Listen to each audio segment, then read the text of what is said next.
après avoir regardé cette vidéo, une fois qu'on t'invite devant un microtik CCR des grands serveurs, tu ne vas pas trembler mon gars. Donc accroche-toi bien, on va se lancer tout de suite. On va configurer notre routeur uniquement avec des lignes de commande. Je sais, ça peut faire un peu peur, mais tu vas voir, c'est simple, logique et surtout super puissant. Tu peux le faire facilement sans problème, puisque là, c'est des lignes de commande on utilise. Allez, tu vas ouvrir ton terminal et on commence directement. Welcome to the society.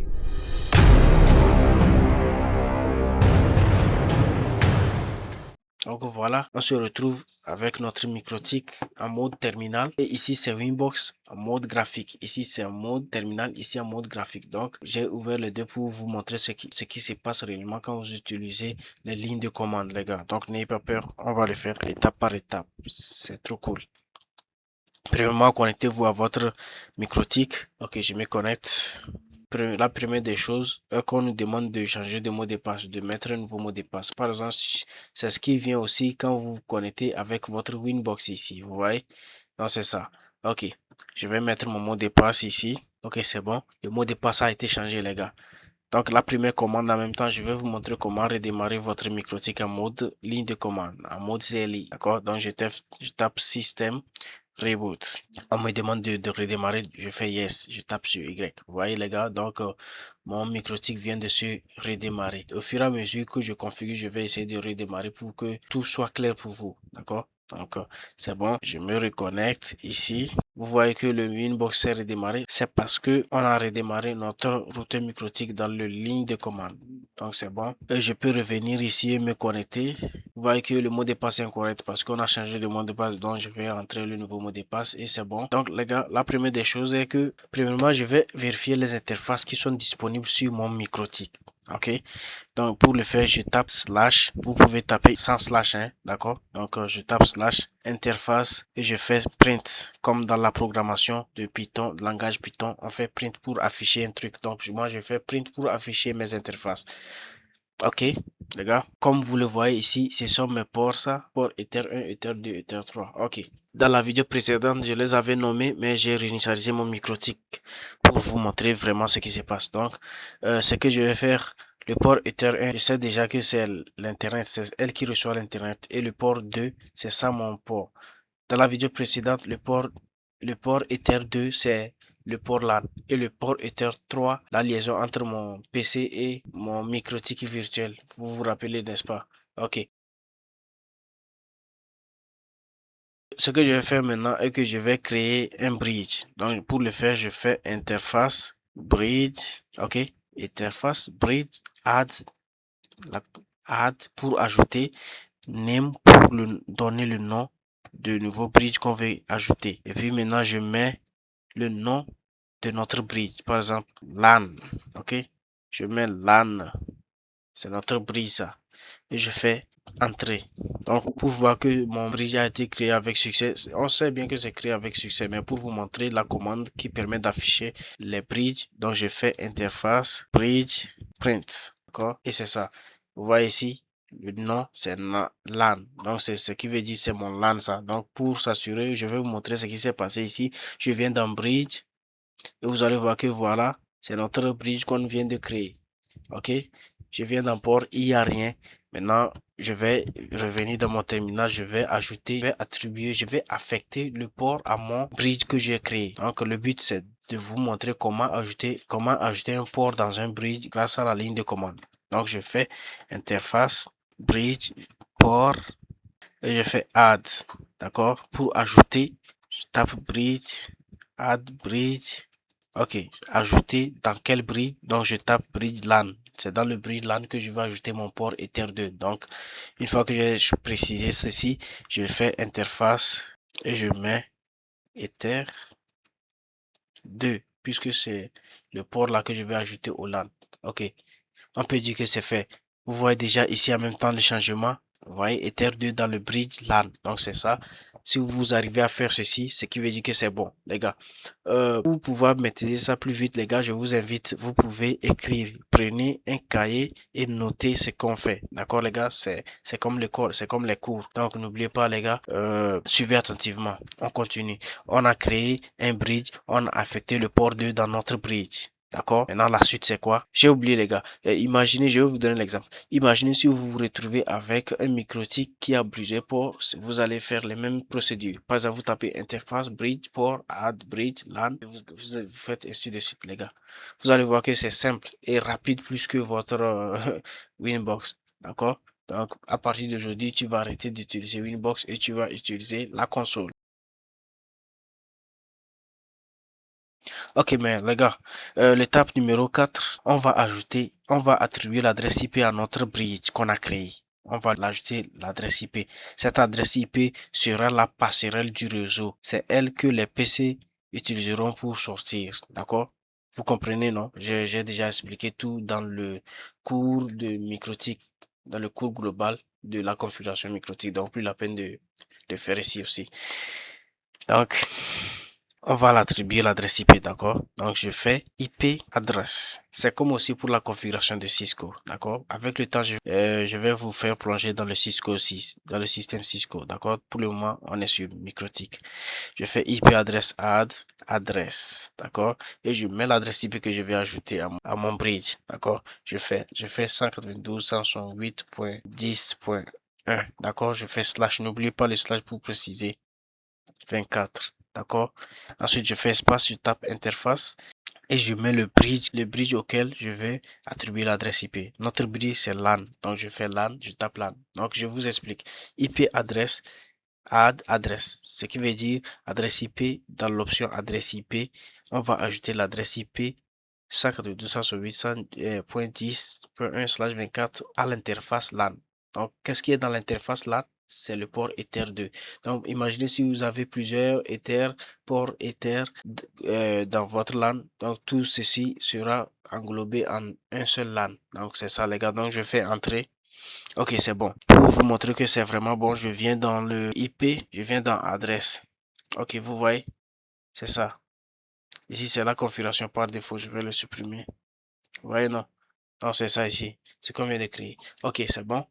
On vient de franchir l'étape là aussi, ça. Maintenant qu'on a attribué l'adresse IP à notre interface, on va le créer un serveur DHCP pour pouvoir attribuer les adresses IP aux clients qui vont se connecter. Il y a deux méthodes, ok?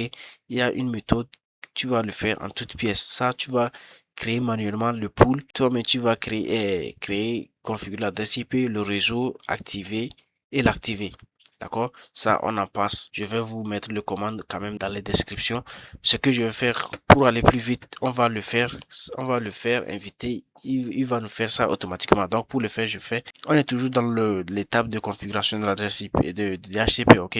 Je fais IP et puis je tape DHCP server et je mets serap. D'accord? Ok, c'est bon. Maintenant, ici, vous allez voir que il va nous prompter et puis on répond seulement. D'accord?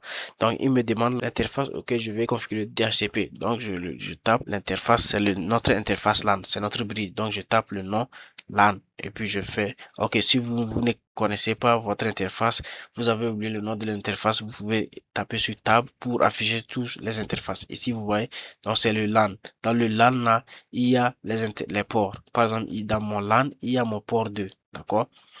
Imaginez si vous utilisez RB 951 ou bien un CCR, vous allez mettre tous les ports dedans, donc vous mettez LAN et puis c'est fini quoi. Donc je tape LAN et je fais entrer. Maintenant il me demande c'est l'adresse réseau quoi. Donc je fais entrer. Maintenant la passerelle, d'accord. Je fais aussi entrer. Vous allez faire seulement entrer. C'est comme venir ici dans IP DHCP et puis cliquer sur DHCP setup, d'accord? Et puis il vous demande de faire next, next, next, d'accord? Je vous rappelle, si vous ne savez pas de quoi je parle, allez regarder la vidéo précédente, comment configurer Microtik, vous comprendrez de quoi on parle ici. Donc, on va continuer. Ici, c'est le pool, ok? La page de l'adresse IP à utiliser. Donc, c'est déjà fait. Il l'a fait pour nous. Donc, je fais suivant. Maintenant, ici, je vais mettre le DHCP server comme d'habitude, vous le faites, ok? Maintenant, le list time. Je fais entrer. Ok, c'est bon, les gars. D'accord? C'est bon. On vient de créer, configurer notre DHCP serveur DHCP.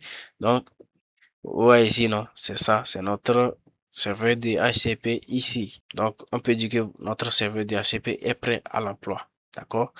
Ok, maintenant qu'on a créé et configuré notre serveur DHCP, on va maintenant attaquer le NAT. Ok, on va configurer le parfait, le NAT. Donc pour le faire, je vais taper IP, je vais aller dans IP quoi. Je vais dans Firewall et maintenant je viens dans NAT. Dans l'onglet NAT. Ici, ce sont des onglets quoi. Vous comprenez non? Ce sont des onglets. Ok. Maintenant, ce qu'il faut faire, je fais Add, ajouter. Je mets Shine SRC NAT. Vous vous rappelez bien, si vous avez déjà configuré un vrai microtique, vous vous rappelez déjà ce que je fais. Plus la peine de vous expliquer. Et je fais Out Interface. D'accord? Et je choisis le port Ether 1. Comme d'habitude, comme vous le faites dans l'interface graphique. Et je mets Action Masquerade. Je mets Action Masquerade. D'accord? Je fais Entrée. Ok, c'est bon. Si vous venez dans IP, Firewall, NAT, vous voyez déjà notre truc qu'on vient de faire. Donc c'est ça les gars, c'est comme de la magie, mais c'est pas de la magie. Ok, maintenant que c'est fait les gars, ce qu'on va faire maintenant, on va mettre le réseau, on va mettre du jus dans notre microtique. On va amener la connexion internet quoi. Par exemple, si je fais ping 8.8.8.8, je fais entrer, vous allez voir que il se passe rien, no route to host. Il n'y a pas la connexion internet. Le microtique est neuf, il ne sait même pas de quoi je parle. Vous voyez, non? Donc, pour ceux qui ont du mal à utiliser le clavier, je vous rappelle, pour ceux qui ont du mal à utiliser le clavier là, ont du mal à utiliser le terminal directement dedans, si vous pouvez utiliser le terminal SSH ou bien le terminal de Winbox elle-même. D'accord? Vous venez dans Winbox, vous voyez que c'est la même chose. Je tape ping. Vous voyez déjà les commandes que j'avais tapées auparavant, non? Donc, c'est ça. Je tape ping 8.8.8, vous voyez qu'il se passe rien. Donc les gars, maintenant ce que je vais faire, je vais revenir configurer ça. C'est parce qu'il n'y a pas l'accès internet. Il ne connaît même pas l'interface qui amène l'internet. Donc ce que je vais faire, c'est que je vais l'indiquer, je vais le configurer pour qu'il puisse le faire. Pour amener la connexion internet, on va venir dans l'onglet IP et on fait DHCP client. D'accord? Ensuite, on fait add. Donc on tape add. Je mets interface et je choisis l'interface auquel le câble est connecté. Le câble du routeur qui fournit l'accès internet, la connexion internet est connectée. Dans mon cas ici, je l'avais configuré sur Ether 1, donc je tape le port Ether 1 et puis je fais entrer. D'accord les gars? Pour voir que c'est bon, je tape IP DHCP client. Je fais print. Et vous voyez, c'est ça. Si je viens également dans le Winbox, dans mon Winbox, vous allez voir que il est déjà là, ici. Je viens ici. Vous voyez? Ok, les gars, vous allez voir que ça ne marche pas. C'est pas activé. Maintenant, en temps normal, ce que j'allais faire est que je tapais DHCP client add interface ether 1. Je devais faire disable et puis je mets non pour l'indiquer que c'est pas désactivé, c'est activé. Je fais entrer. D'accord? Et vous allez voir ici que c'est bon, c'est activé les gars.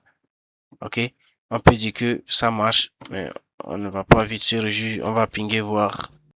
Et puis les gars, vous voyez déjà il y a la connexion qui passe. Donc ce qui veut dire qu'on a bien configuré notre routeur microtique via la console, ok, via le terminal. Donc les gars, vous voyez, c'est très simple les gars, c'est très simple.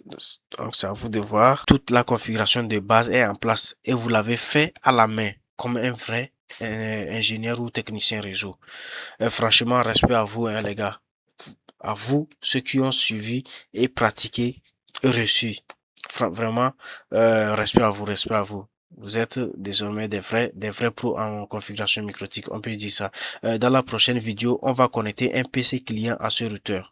Créer une autre machine virtuelle et les interconnecter entre eux. Les connecter comme de la manière dans la vie réelle. Donc c'est ça les gars. Si vous voulez suivre toute la série, n'oubliez pas de liker, commenter ou de vous abonner. On continue ensemble. À tout de suite. Que Dieu accroît nos connaissances les gars. Donc c'est ça. On se dit à bientôt.